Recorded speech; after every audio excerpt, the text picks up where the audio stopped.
शिक्षक मित्रांनो नमस्कार. टीईटी अभ्यासक्रम भरपूर आहे, पण थोडं नियोजन करून अभ्यास केला तर छान अभ्यास होईल. ज्या शिक्षकांची 10 ते 20 वर्षे सेवा झाली आहे अशा शिक्षकांना काही अनुभवावरून सुद्धा प्रश्नांची उत्तरे देता येतात.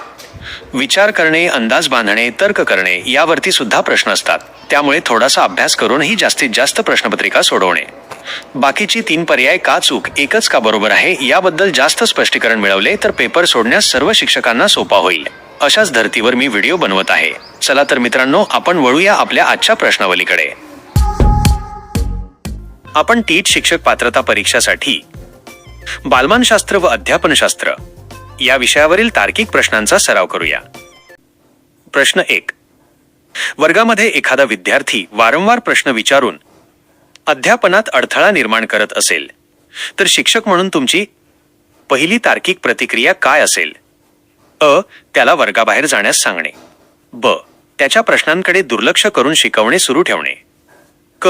त्याच्या प्रश्नांचं स्वरूप समजून घेऊन त्याच्या जिज्ञासेचे शमन करणे आणि त्याला योग्य वेळी प्रश्न विचारण्यास सांगणे. ड. त्याला कडक शब्दात दमटावणे जेणेकरून तो पुन्हा प्रश्न विचारणार नाही.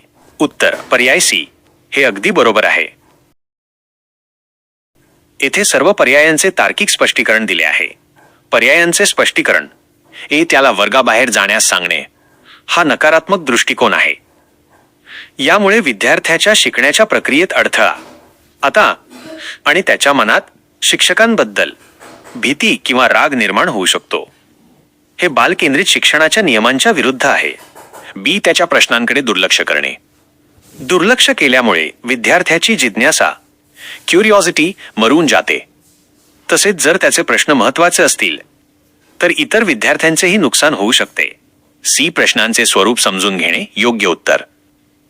एक आदर्श शिक्षक विद्यार्थ्याच्या प्रश्नांमागील तर्क समजून घेतो. जर विद्यार्थी जिज्ञासेपोटी विचारत असेल तर त्याचे समाधान करणं गरजेचे आहे. त्याला योग्य वेळी प्रश्न विचारायला सांगणे, उदाहरण घटक संपल्यावर. यामुळे वर्गातील शिस्तही राहते आणि अध्यापनही सुलभ होते. डी. कडक शब्दात दटावणे. यामुळे वर्गात हुकुमशाही वातावरण निर्माण होते. भीतीमुळे विद्यार्थी प्रश्न विचारणे बंद करतात, जे प्रगत शैक्षणिक विचारांच्या दृष्टीने चुकीचे आहे. प्रश्न 2. एका वर्गातील काही विद्यार्थी अभ्यासात खूप मागे आहेत तर काही विद्यार्थी अत्यंत हुशार आणि प्रगल्भ आहेत. अशा वैयक्तिक भिन्नता इंडिव्हिज्युअल डिफरन्सेस असलेल्या वर्गात अध्यापन करताना तुम्ही कोणती पद्धत सर्वात प्रभावी मानल? ए. सर्व विद्यार्थ्यांसाठी एकच काठिण्य पातळी असलेली परीक्षा घेणे. बी. फक्त हुशार विद्यार्थ्यांच्या गतीने अध्यापन करणे जेणेकरून अभ्यासक्रम लवकर संपेल. सी.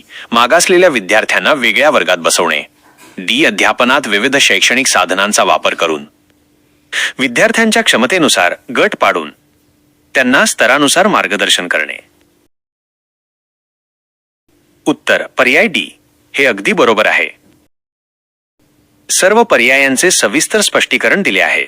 पर्यायांचे स्पष्टीकरण. ए. सर्व विद्यार्थ्यांसाठी एकच काठिण्य पातळी हे चुकीचे आहे, कारण वर्गात वैयक्तिक भिन्नता असते. एकाच काठिण्य पातळीमुळे मागे असलेले विद्यार्थी आणखी मागे पडतील आणि हुशार विद्यार्थ्यांना आव्हान मिळणार नाही. बी. फक्त हुशार विद्यार्थ्यांच्या गतीने अध्यापन. असे केल्याने सरासरी आणि कच्चे विद्यार्थी शिक्षणापासून वंचित राहतील. शिक्षकाचे कर्तव्य सर्वसमावेशक शिक्षण इन्क्लुझिव्ह एज्युकेशन देणे हे आहे. सी. मागासलेल्या विद्यार्थ्यांना वेगळ्या वर्गात बसवणे हे विलगीकरण सेग्रिगेशन आहे, जे आधुनिक शिक्षणशास्त्रात मान्य नाही. यामुळे विद्यार्थ्यांच्या मनात न्यूनगंड निर्माण होऊ शकतो. डी. स्तरानुसार मार्गदर्शन योग्य उत्तर. यालाच विभेदित अनुदेशन डिफरेन्शिएटेड इन्स्ट्रक्शन म्हणतात. विद्यार्थ्यांच्या बुद्ध्यांकानुसार आणि आवडीनुसार अध्यापन पद्धतीत बदल करणे हेच वैयक्तिक भिन्नता हाताळण्याचे सर्वोत्तम तार्किक साधन आहे.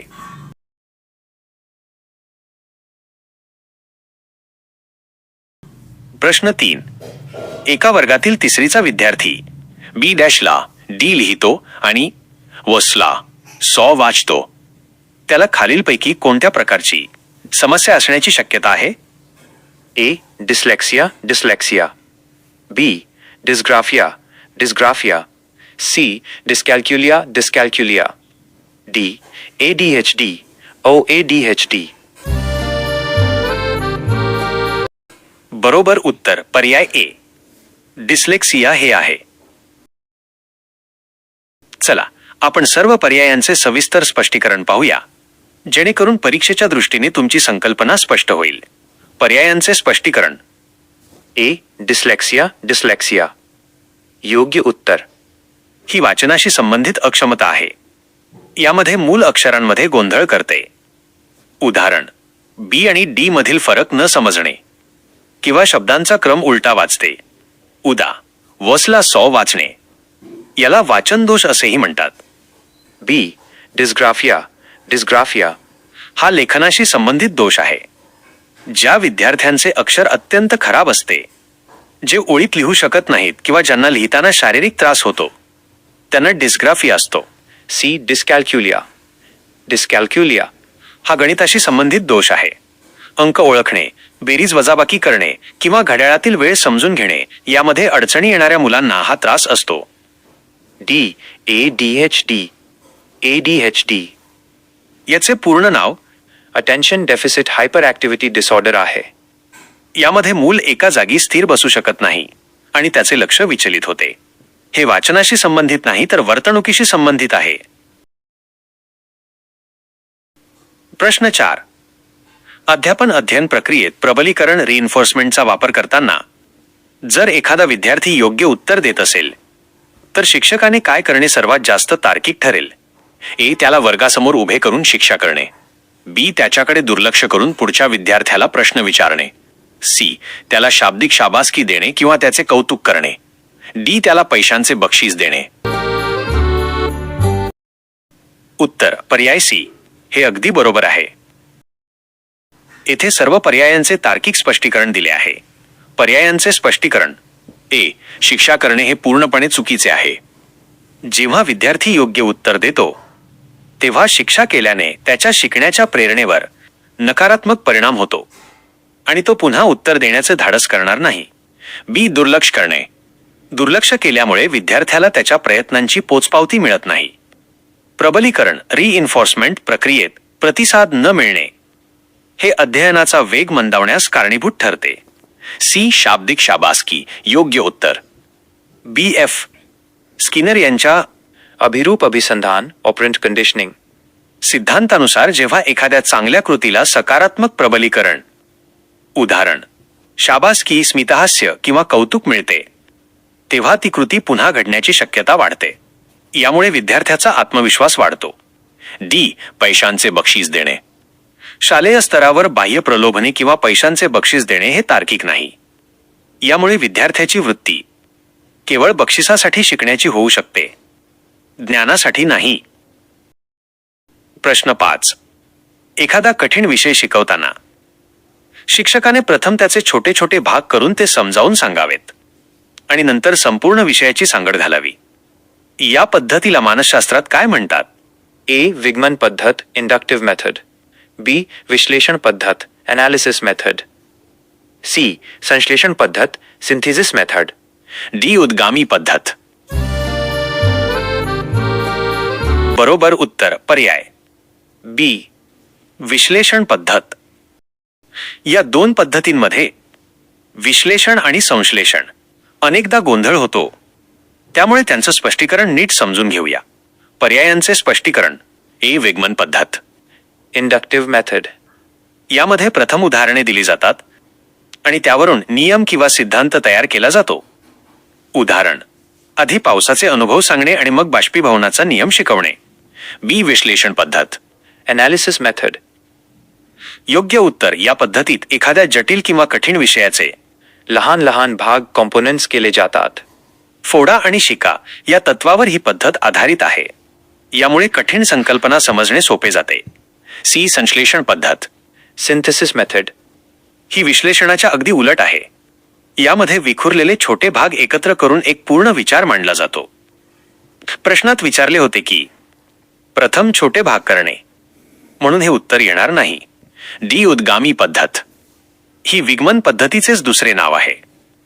एक सोपे उदाहरण, जर तुम्हाला सायकल कशी चालते हे शिकवायचे असेल तर आधी तिचे हँडल, पेडल, चेन आणि ब्रेक यांचे कार्य वेगवेगळे समजावून सांगणे म्हणजे विश्लेषण होय.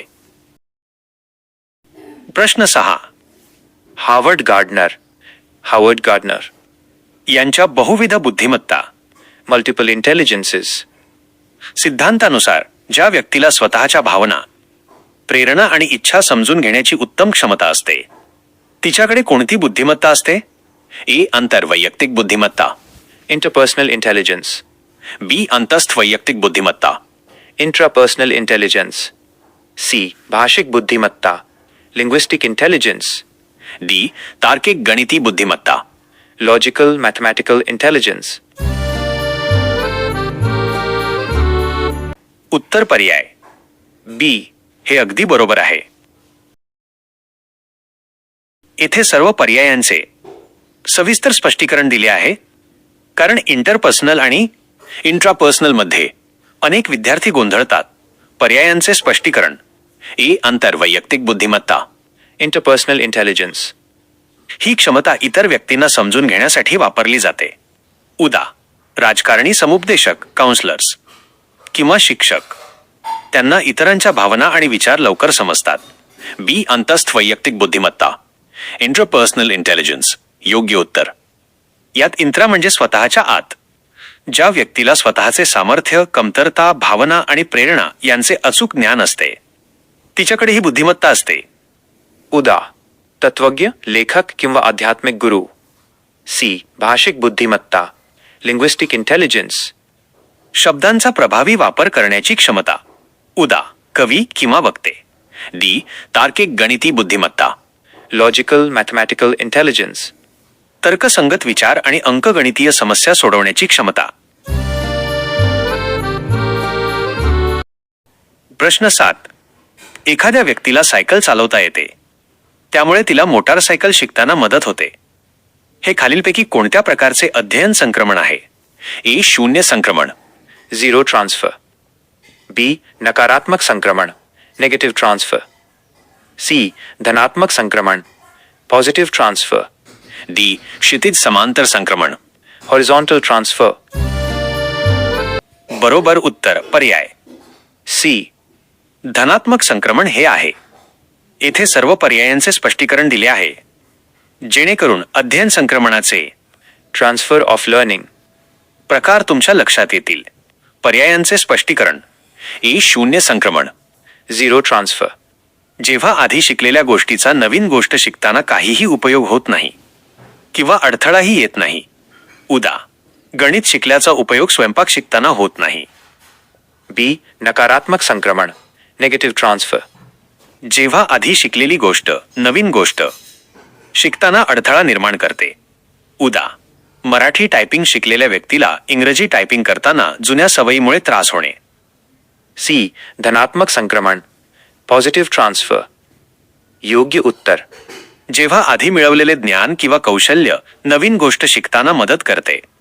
सायकल चालवताना आलेला बॅलन्स, तोल सांभाळण्याचा अनुभव मोटारसायकल शिकताना फायदेशीर ठरतो, म्हणून हे धनात्मक संक्रमण आहे. डी. क्षितिज समांतर संक्रमण.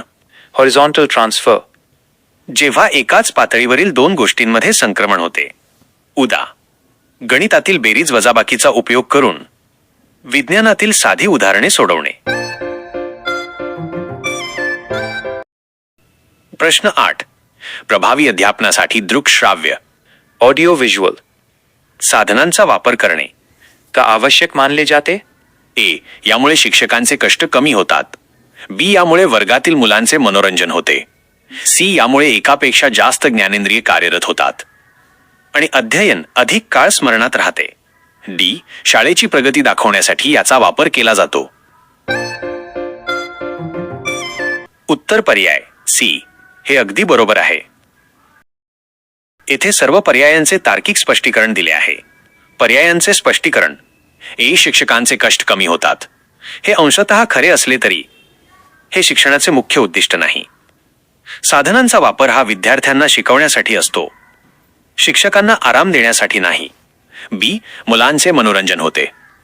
शैक्षणिक साधनांमुळे अध्यापन रंजक होते, पण केवळ मनोरंजन हा त्यामागचा हेतू नसून अध्ययन लर्निंग हा मुख्य हेतू असतो. सी. एकापेक्षा जास्त ज्ञानेंद्रिये कार्यरत होतात. योग्य उत्तर. जेव्हा विद्यार्थी एखादी गोष्ट फक्त ऐकतो तेव्हा ती लवकर विसरू शकतो.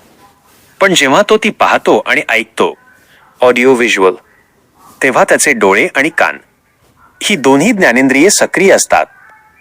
मानसशास्त्रानुसार जेवढी जास्त ज्ञानेंद्रिये सहभागी असतील तेवढे अध्ययन दृढ परमनंट होते. डी. शाळेची प्रगती दाखवण्यासाठी. हा केवळ एक बाह्य देखावा आहे. शैक्षणिक साधनांचा खरा उपयोग विद्यार्थ्यांच्या बौद्धिक विकासासाठी होणे अपेक्षित आहे. प्रश्न 9. प्रसिद्ध मानसशास्त्रज्ञ जीन पियाजे जॉन पियाजे यांच्या बोधात्मक विकास कॉग्निटिव्ह डेव्हलपमेंट सिद्धांतानुसार कोणत्या अवस्थेत मूल वस्तूंचे वर्गीकरण, क्लासिफिकेशन आणि तार्किक विचार करण्यास सुरुवात करते, परंतु ते विचार फक्त मूर्त कॉन्क्रीट वस्तूंशी संबंधित असतात? ए. कारक संवेदी अवस्था सेन्सरी मोटर स्टेज. बी. क्रियापूर्व अवस्था प्री ऑपरेशनल स्टेज. सी.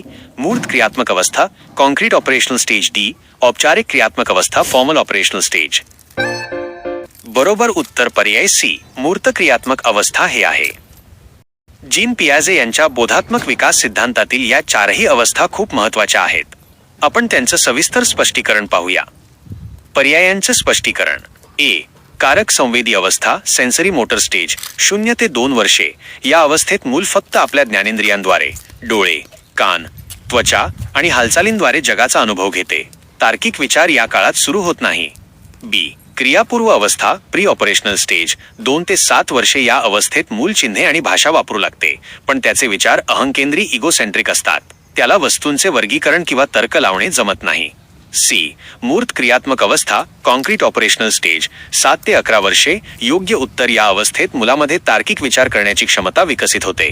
ते वस्तूंचे आकार, वजन किंवा रंग यानुसार वर्गीकरण क्लासिफिकेशन करू लागते. मात्र हा तर्क फक्त मूर्त कॉन्क्रीट म्हणजे डोळ्यासमोर असलेल्या वस्तूंबाबतच असतो. डी. औपचारिक क्रियात्मक अवस्था फॉर्मल ऑपरेशनल स्टेज 11 वर्षांच्या पुढे. या अवस्थेत मूल अमूर्त ॲब्स्ट्रॅक्ट संकल्पनांवर विचार करू लागते. उदा. न्याय, लोकशाही, भविष्य यांसारख्या गोष्टी ज्या डोळ्यांना दिसत नाहीत त्यावर ते तर्क लावू शकते. प्रश्न 10. एखाद्या व्यक्तीच्या विकासावर डेव्हलपमेंट कोणाचा प्रभाव सर्वात जास्त असतो? यावर मानसशास्त्रज्ञांचे काय मत आहे? ए. केवळ अनुवंश हेरेडिटी जबाबदार असतो. बी. केवळ वातावरण एन्व्हायरमेंट जबाबदार असते. सी. अनुवंश आणि वातावरण या दोन्ही प्रक्रियांच्या आंतरक्रियेचा इंटरॅक्शन परिणाम म्हणजे विकास होय. डी. शिक्षण आणि आर्थिक स्थिती यांचाच फक्त प्रभाव असतो. उत्तर पर्याय सी हे अगदी बरोबर आहे. हे बालमानशास्त्रातील एक अत्यंत महत्त्वाचे आणि मूलभूत तत्व आहे. येथे सर्व पर्यायांचे तार्किक स्पष्टीकरण दिले आहे. पर्यायांचे स्पष्टीकरण. ए. केवळ अनुवंश हेरेडिटी. अनुवंश आपल्याला केवळ क्षमता किंवा संभाव्यता पोटेन्शियल देतो, पण जर योग्य वातावरण मिळाले नाही तर त्या क्षमता विकसित होऊ शकत नाहीत. त्यामुळे विकास फक्त अनुवंशावर अवलंबून नसतो. बी. केवळ वातावरण एन्व्हायरमेंट. वातावरण कितीही चांगले असले तरी व्यक्तीच्या अंगभूत गुणांना इनहेरिटेड ट्रेट्स मर्यादा असतात. उदा. एखाद्या व्यक्तीमध्ये गाण्याची उपजत बुद्धीच नसेल तर केवळ संगीतमय वातावरण त्याला जागतिक दर्जाचा गायक बनवू शकत नाही. सी. अनुवंश आणि वातावरण यांची आंतरक्रिया. योग्य उत्तर. प्रसिद्ध मानसशास्त्रज्ञ वुडवर्थ यांच्या मते विकास हा अनुवंश आणि वातावरण यांचा गुणाकार आहे. H/E बरोबर डी. अनुवंश हा बीज सीड आहे, तर वातावरण हे खत पाणी सॉइल वॉटर आहे. या दोन्हीच्या एकत्रित प्रक्रियेतूनच बालकाचा सर्वांगीण विकास होतो. डी. शिक्षण आणि आर्थिक स्थिती हे वातावरणाचे भाग आहेत, पण ते संपूर्ण विकासाचे एकमेव कारण असू शकत नाहीत.